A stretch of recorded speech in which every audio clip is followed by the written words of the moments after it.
Dengar ratap biola jiwaku bergetar dengan laguku, menyelinap ke jantung kalbu mendayu, berseru mengimbau. Bismillahirrahmanirrahim. Assalamualaikum warahmatullahi wabarakatuh. Sobat Kembar Sunyi dimanapun teman-teman berada. Pada kesempatan kali ini saya akan mencoba bercerita tentang sebuah cerita kiriman dari sobat kembara yang bernama Rudi. Perlu diketahui bahwa Rudi ini adalah suami dari Dian, di mana yang mengalami kisah ini adalah Dian dan sahabatnya Putri. Jadi, gimana ceritanya? Ikutin terus Kembara Sunyi.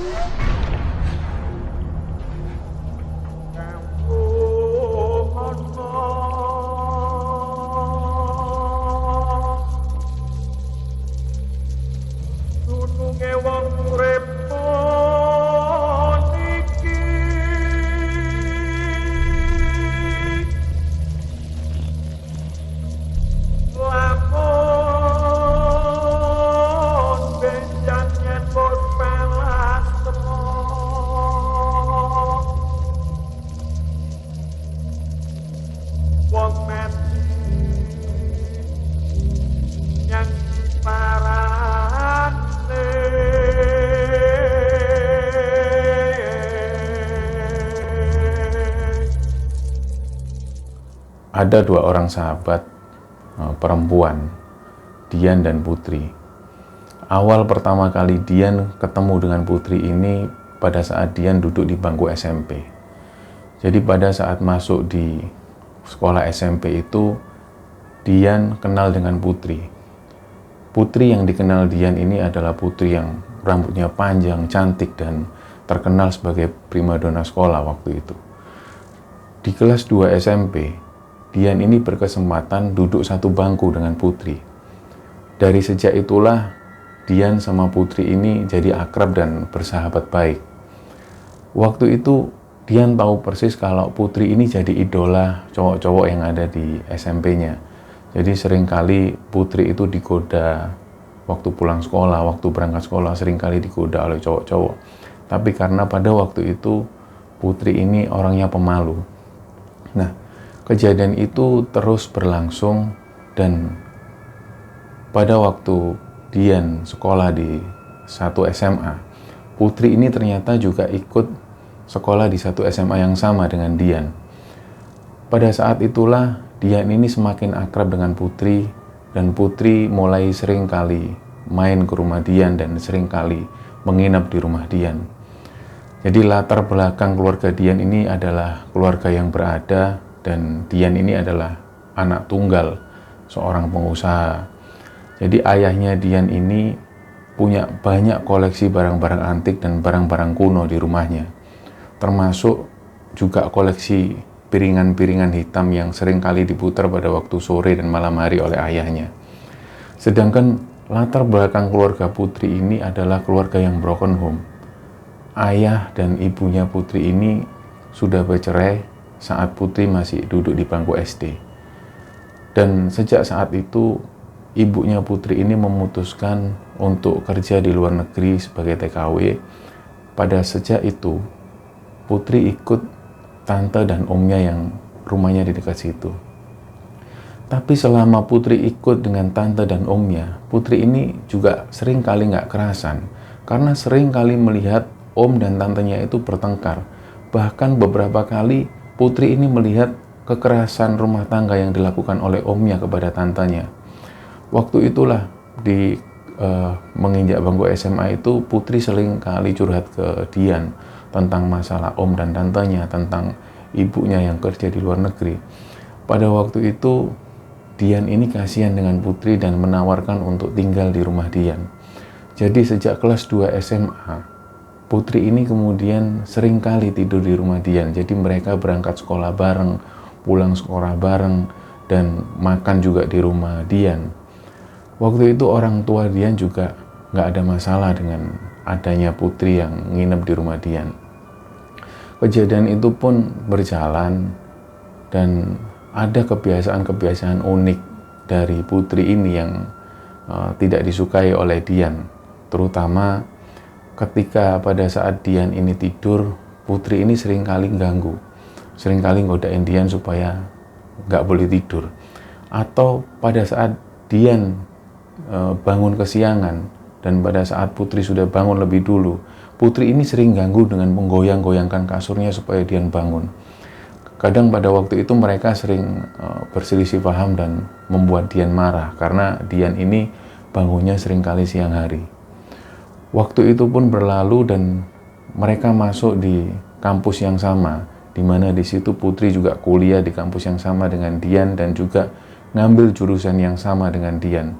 Mereka kuliah bareng dan di tahun kedua kuliah, putri ini mulai kenal dengan cowok yang disukainya.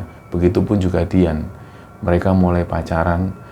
Tapi pada waktu itu putri ini terkenal sebagai perempuan yang sering kali gonta-ganti cowok. Jadi di kalangan teman-teman kampusnya, putri itu dikenal orangnya nggak pernah setia dengan satu cowok. Kalaupun dia pacaran dengan satu cowok, ini hanya dimanfaatkan untuk mengantarkan dari rumah ke kampus, mengantarkan dari kampus ke sini. Dan waktu itu ada satu peristiwa di mana teman-temannya putri ini mengabarkan ke Dian kalau putri itu seringkali diajak om-om untuk menemani karaoke dan lain-lain. Waktu itu Dian ini sempat kaget mendengar sahabatnya ini melakukan hal seperti itu. Awalnya Dian nggak percaya, tapi ketika ditanya ke putri, "Put, apa benar kata teman-teman kamu sering nemenin om-om di tempat-tempat karaoke?" Waktu itu putri coba menyangkal dengan masalah yang dia tuduhkan itu. Dia coba menyangkal, nggak mungkin lah, aku mana mau nemenin om-om dan lain-lain ya. Dari situ Dian percaya dan ada satu kejadian di mana pada waktu itu ternyata pacarnya Dian ini jalan bareng dengan putri. Nah, hal ini kemudian tercium dan membuat Dian ini marah dengan putri karena ternyata pacarnya Dian ini ternyata juga jalan dengan putri. Waktu itu mereka duduk bertiga dan mereka bertengkar karena masalah satu laki-laki ini. Dan setelah kejadian itu, Dian pun memaafkan putri. Setelah putri minta maaf atas kekhilafan yang dilakukan, Dian memaafkan putri. Dan kejadian itu berlalu, putri masih sering kali tidur di rumah Dian. Ada satu kebiasaan putri ketika di rumah Dian itu, putri ini suka satu musik, di mana musik ini yang Dian sama sekali nggak suka dan bahkan benci dengan lagu-lagu ini. Jadi ada satu musik atau lagu dari Piringan Hitam yang sering kali diputar oleh putri. Tapi ketika putri memutar musik ini, Dian ini selalu marah, selalu nggak mau kalau dengerin musik ini karena musik ini menurut Dian ini ngeri. Nggak ngerti ada peristiwa apa Dian dengan lagu-lagu ini, tapi ketika Dian mendengarkan lagu ini, Dian ini selalu ngerasa nggak nyaman, selalu ngerasa takut dengan lagu ini. Tapi karena putri tahu kalau Dian ini nggak suka dengan lagu ini, putri ini malah seolah nggoda Dian. Jadi seringkali kalau Dian masih tidur, di saat sudah pagi tapi Dian masih tidur, nah putri ini sengaja muter musik di Piringan Hitam ini supaya Dian bangun. Dan benar, ketika musik ini disetel, Dian ini kebangun, "Put, matiin Put, putri, matiin, aku nggak suka kamu setel musik ini, matiin." Waktu itu putri cuma ketawa-ketawa aja, syukurin makanya bangun jangan siang-siang, jadi kayak bercandaan gitu. Dan ada satu ketika itu Dian ini sengaja menyembunyikan Piringan Hitam ini supaya nggak disetel lagi oleh putri. Tapi nggak tahu kenapa putri nemu di mana, akhirnya putri berhasil menemukan lagi dan seringkali juga menyetel musik-musik itu. Juga ada keusilan-keusilan putri ini pada saat Dian masih tidur. Itu putri ini seringkali naik di kasurnya Dian dan Putri ini loncat-loncat, jadi kasur spring bed ini seperti bergerak-gerak, dan waktu itu Dian juga marah. Jadi ada kejadian-kejadian ini yang nantinya akan berhubungan dengan cerita yang selanjutnya. Jadi pada waktu itu Putri ini sering kali goyang-goyang kasurnya supaya Dian ini bangun. Bangun Yan gitu. Nah, Dian ini juga karakter orangnya penakut. Jadi di waktu kuliah itu, pada saat Putri sering tidur di rumah Dian itu, Putri ini sering ganggu Dian. Kadang pada waktu malam itu, Dian sedang nulis sesuatu, Putri datang diam-diam dari belakang kamar. Putri ini sengaja ngoda Dian sambil manggil, Dian. Waktu itu si Dian ini kaget. Put, jangan main-main ah. Tapi Putri ini masih sembunyi di balik lemari. Dian. Wah, waktu itu yang membuat Dian marah. Jadi seringkali mereka ini bertengkar hanya dengan masalah sepele, tapi itu juga nggak menyurutkan persahabatan mereka. Sampai pada satu ketika, di masa-masa sedang menyelesaikan skripsi, waktu itu Putri ini sudah jarang sekali nginep di rumah Dian, dan Dian nggak tahu keberadaannya. Tapi ketika dihubungi lewat HP, Putri ini selalu nggak pernah menjawab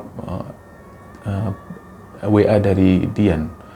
Jadi setelah masa skripsi itu sampai di lulus kuliah, Putri ini jarang sekali muncul di kampus dan jarang sekali nginep di rumah Dian.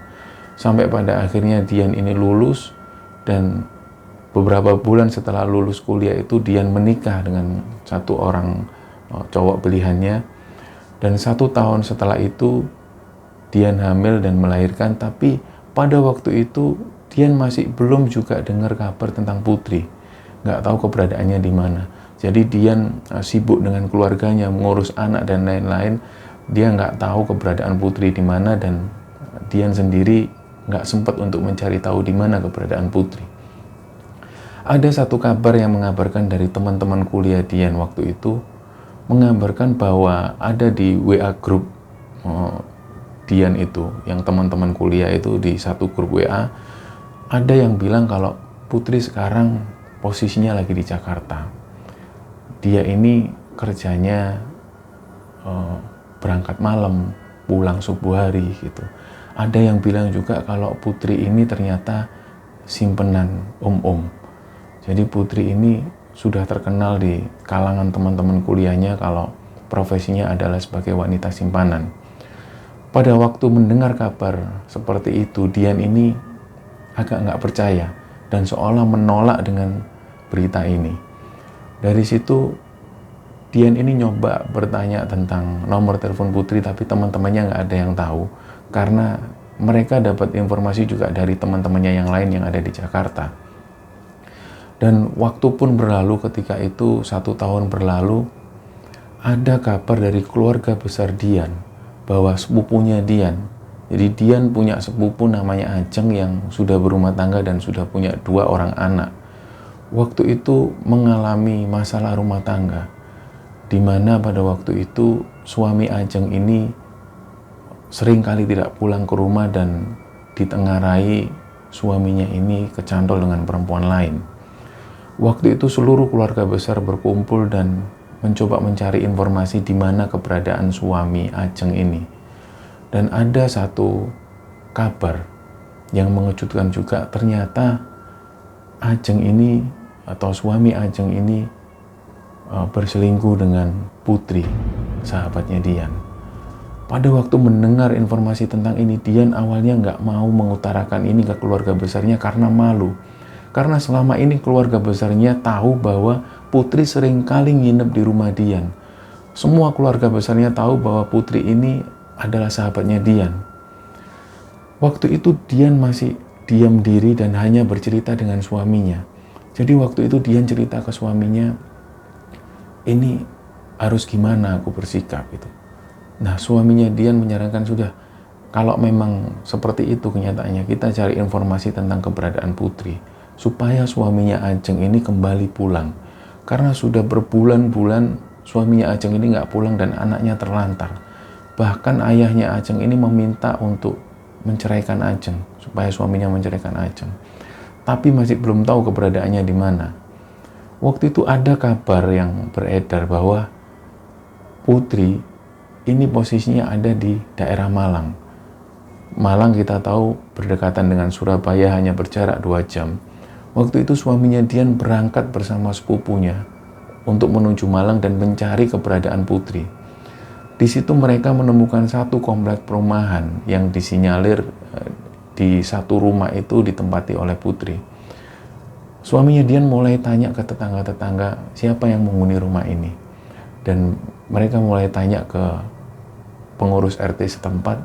Ternyata benar, ada satu perempuan yang tinggal di situ dan berangkatnya seringkali malam hari. Jadi keluar rumah seringkali malam hari dan pulangnya subuh hari. Dan ciri-cirinya persis, rambutnya panjang dan suaminya Dian yakin kalau itu Putri. Jadi malam itu disanggung di dekat rumah dan ketika subuh datanglah satu mobil di mana ketika keluar itu ternyata suami Ajeng, sepupunya Dian. Dan keluar dari pintu sebelah adalah Putri. Waktu itu mereka langsung lari dan menyergap kedua orang ini dan akhirnya mereka dibawa pulang menuju ke Surabaya. Dan suami Ajeng meminta maaf ke Ajeng dan ke orang tua dan keluarga besarnya. Suaminya mengakui kesalahannya, mengakui kekhilafannya, juga Putri yang sampai nangis kepada keluarga, terutama kepada Dian. Tapi pada waktu itu Dian gak mau menemui Putri karena Dian sudah terlanjur marah dan terlanjur malu dengan keluarga besarnya. Jadi sejak kejadian itu, Dian ini gak mau lagi ketemu dengan Putri. Dan pada waktu itu mereka gak pernah lagi ketemu. 3 bulan setelah kejadian itu, ada kabar kalau Putri ini sakit dan dirawat di rumah sakit di daerah Sidoarjo. Sidoarjo juga dekat dari Surabaya yang hanya berjarak 1 jam. Putri kabarnya dirawat di salah satu rumah sakit di situ. Jadi teman-temannya semua, teman-teman kuliah terutama sudah menjenguk dan beberapa juga mengabarkan ke Dian kalau Putri kondisinya sakit parah.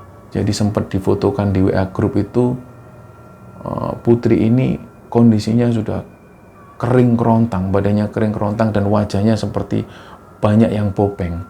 Banyak teman-temannya yang bilang kalau Putri ini mengalami salah obat di make up dan juga badannya menjadi kurus itu karena dia overdosis obat pelangsing.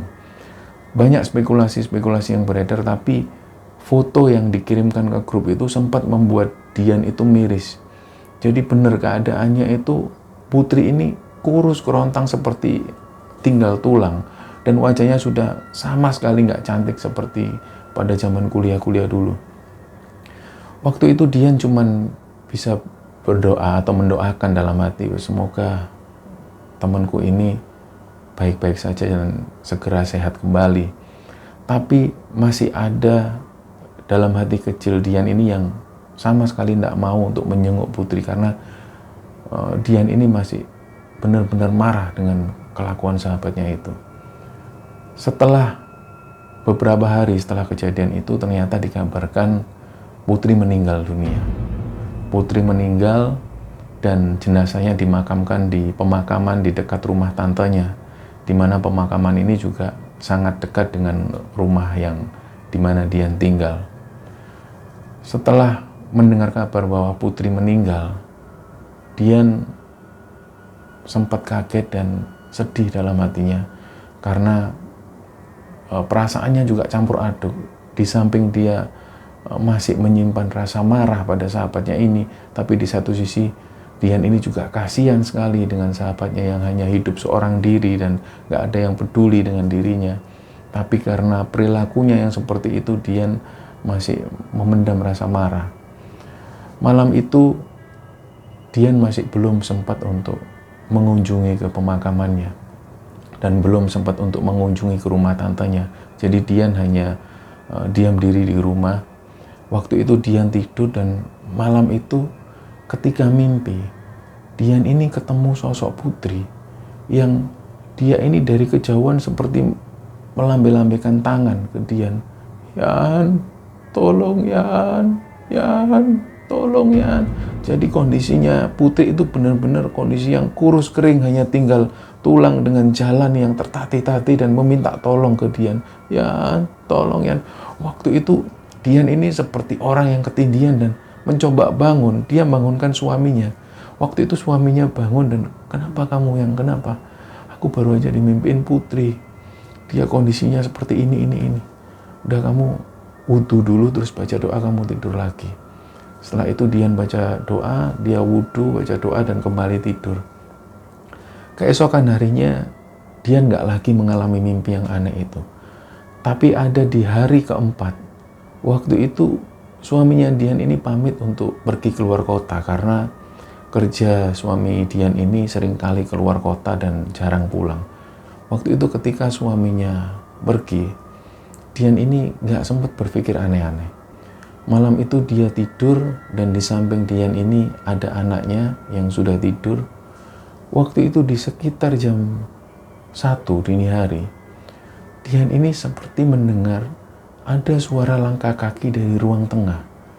Seperti berjalan pelan. Nggak lama kemudian, Dian ini mendengar ternyata ada suara yang mirip sekali dengan Putri yang memanggil nama Dian. Dian. Waktu itu Dian kaget, tapi dia nggak bisa menggerakkan badannya. Dan suara ini terus memanggil, Dian. Nah, Dian ini tetap nggak bisa menggerakkan badannya seperti orang yang ketindihan. Dan dia terus baca doa supaya dia bisa bergerak. Dan pada waktu Dian bisa gerak, dia noleh ternyata nggak ada apa-apa yang dilihat. Waktu itu dia langsung telepon ke suaminya. Kalau dia baru aja mendengar suara Putri manggil-manggil namanya. Waktu itu suaminya menyarankan lagi, udah kamu wudhu terus baca doa. Pada saat Dian ini keluar dari kamar dan menuju ke tempat wudhu, tiba-tiba di arah di mana piringan hitam ini yang ditata rapi, di situ ada alat pemutar. Tiba-tiba berputar sendiri lagu yang selama ini Dian benci. Jadi lagu yang selama ini Putri sering godain Dian itu, ini muter sendiri.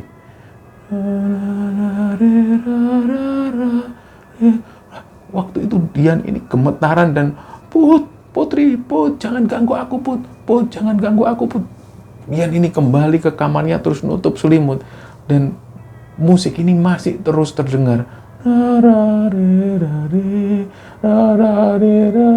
Put. Jadi Dian ini terus nyebut nama Putri. Jangan ganggu aku, jangan ganggu aku, jangan ganggu aku. Gak lama kemudian musik ini berhenti. Dan sampai pagi hari itu Dian gak bisa tidur dan dia telepon ke suaminya, yang aku minta tolong aku ditemenin, yang gimana caranya, yang akhirnya suaminya ini nyuruh adiknya untuk nemenin Dian. Jadi adiknya suami Dian ini malam itu ikut tidur di rumah Dian, nemenin Dian. Dan pada waktu itu adiknya suami Dian ini waktu itu pergi ke toilet. Pada saat pergi ke toilet, Dian ini ngerasa ada yang masuk ke kamar. Dian ini mengira awalnya, oh mungkin ini adikku. Begitu masuk, ini spring bed ini seperti digoyang-goyang.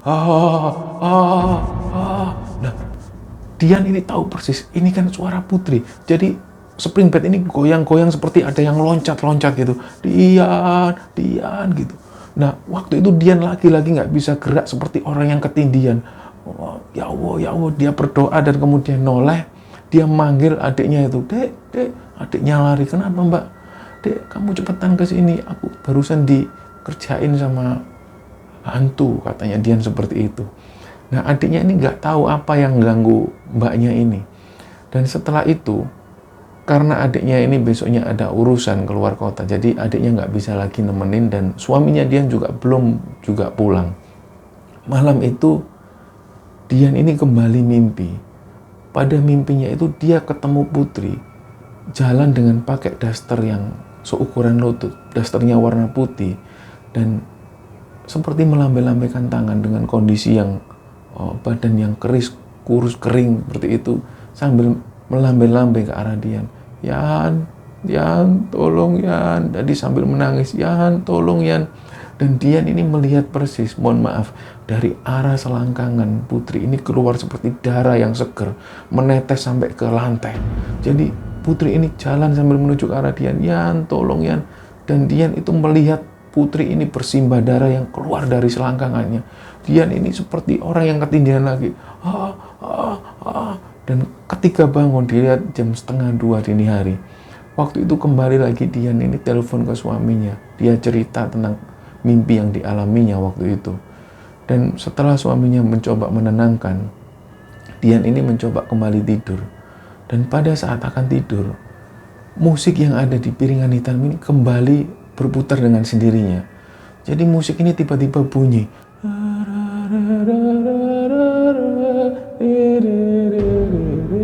Waktu itu Dian ini ketakutan tapi nggak bisa ngapa-ngapain, dan dia nggak bisa menggerakkan badannya sama sekali. Tapi musik ini semakin keras, dan nggak lama kemudian Dian ini mendengar seperti ada suara perempuan yang nyanyi persis di samping Dian dengan kereta, seperti bisikin ke arah telinganya, duduk sendiri. Dian ini teriak-teriak, Put, ampun Put, jangan ganggu aku Put, Putri kamu jangan ganggu aku. Nah, suara ini manggil-manggil nama Dian. Dian, Yan, tolong Yan. Dian ini nggak bisa bergerak dan dia baca doa terus-menerus, dan pada waktu Dian ini bisa menggerakkan badannya, ternyata nggak ada apapun yang dilihat. Waktu itu Dian cepet-cepetan berwudu dan baca doa. Waktu itu dia coba telepon suaminya, disuruh nemenin sampai subuh hari. Jadi kejadian itu terus-menerus berulang seperti itu. Kadang-kadang juga ada suara-suara yang persis sekali atau mirip sekali dengan suara Putri yang sedang bersenandung di ruang tengah, seperti itu.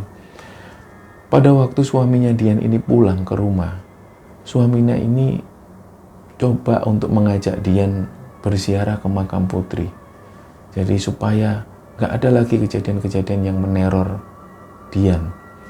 Waktu itu Dian sempat gak mau, tapi suaminya mencoba meyakinkan, udah, ini sudah waktunya kamu memaafkan Putri, dan kita berkunjung atau kita berziarah ke makamnya, kita doakan Putri supaya diterima amal ibadahnya, dan kamu segera memaafkan Putri. Dendam-dendam apapun kamu hilangkan ke Putri, supaya di sana Putri ini bisa tenang. Ayo, sore ini kita berkunjung atau berziarah ke makam Putri. Akhirnya dengan bujukan dari suaminya, Dian pun berangkat menuju ke pemakaman. Di situ Dian ini nangis dan memaafkan Putri. Oh Put, awakmu udah tak maafin ya Put. Aku minta maaf juga kalau ada salah. Semoga kamu tenang di sana. Maaf kalau aku pernah marah sama kamu. Maaf aku kalau sudah gak perhatian sama kamu. Semoga kamu tenang di sana. Nah, setelah sore itu, malamnya ketika Dian tidur, Dian ini bermimpi lagi. Putri ini datang. Putri datang dengan pakai daster putih seukuran lutut.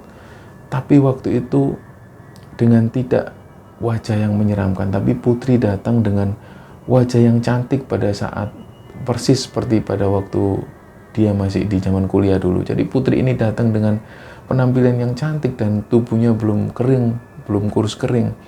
Dia datang sambil lambai-lambaikan tangan ke Dian. Jadi seperti pamitan. Sejak itu Dian juga bilang di mimpinya, ya Put, kamu selamat jalan ya Put. Akhirnya Putri pergi, dan setelah kejadian itu Dian ini ngerasa nggak pernah ada lagi gangguan-gangguan yang dialami oleh Dian. Sejak itu juga Dian ini mulai terbiasa mendengar lagu-lagu yang disukain oleh Putri. Padahal dari sejak SMP sampai kuliah, Dian ini nggak pernah mau mendengarkan musik ini. Tapi setelah kejadian itu, entah kenapa Dian ini kepingin mendengarkan lagu itu untuk mengingat-mengingat kembali tentang Putri. Jadi diputarnya lagu itu di piringan hitam itu sambil dia ngelihat foto-foto Putri waktu dia makan bareng, mereka foto berdua selfie. Jadi setelah kejadian itu sudah nggak ada lagi gangguan-gangguan yang pernah dialami oleh Dian.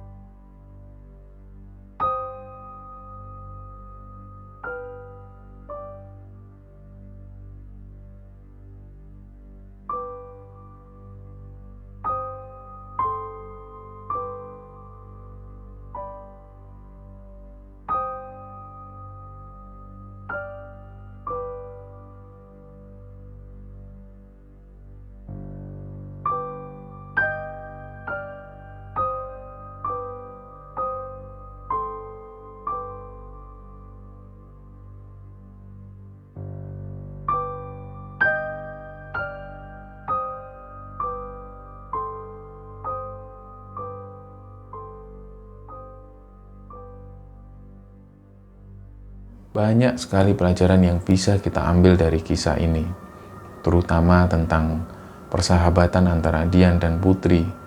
Yang kedua adalah tentang kesetiaan terhadap pasangan, di mana kesetiaan ini adalah faktor utama dalam sebuah hubungan.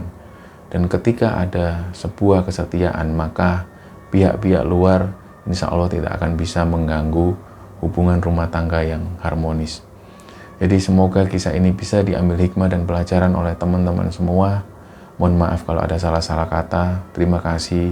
Wassalamualaikum warahmatullahi wabarakatuh. Ratap biola jiwaku bergetar dengan laguku,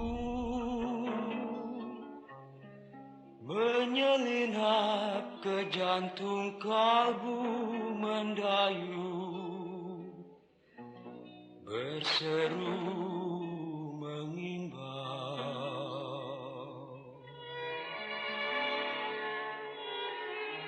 Wahai dengar